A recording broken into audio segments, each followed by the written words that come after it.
Man. Ang mga produktong ito talagang ipinagmamalaki raw ng mga taga-Cavinti.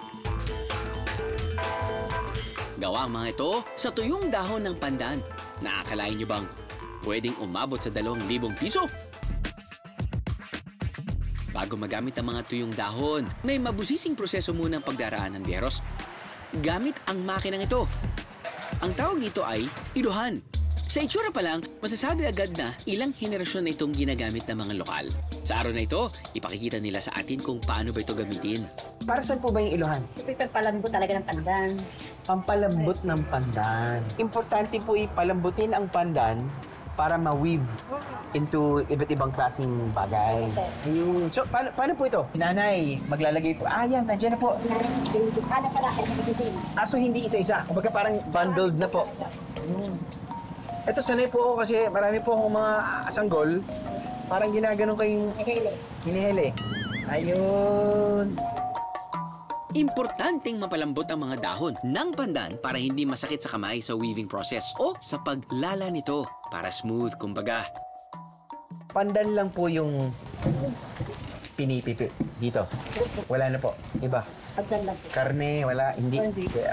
Kamay. Okay. Nanay, kayo po, ilang taon nyo na pong ginagawa to? Matagal. Matagal-tagal na po. Mga 10 years.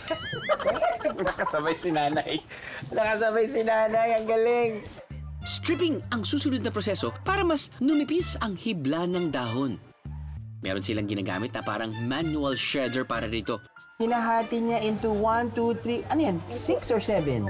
Parang gano'n, no? Okay. One. Depende sa sukat ng Depende po sa sukat ng ano. na kailangan gawin namin. Okay. So, subukan ko naman. Challenging! Pero sir, ako Lang. May andyan naman po niya. Ayun, may ambulance naman po dyan. So, wala pa tayong problema, no? Tapos nun, dito po. Sige, sir. Bakit mas mahirap? Baba. Gusto ko lang matuwa kayo.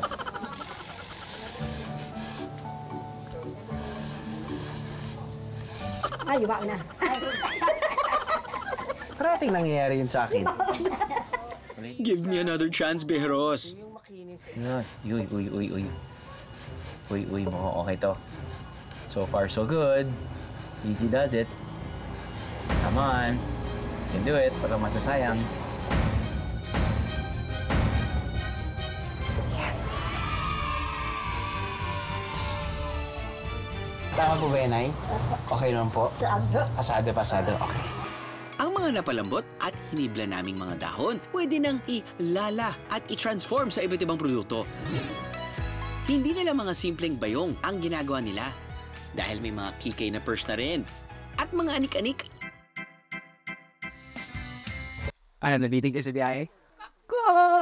All you gotta do is just subscribe to the YouTube channel of GMA Public Affairs and you can just watch all the Behind the Drew episodes all day, forever in your life. Let's go! Yeehaw!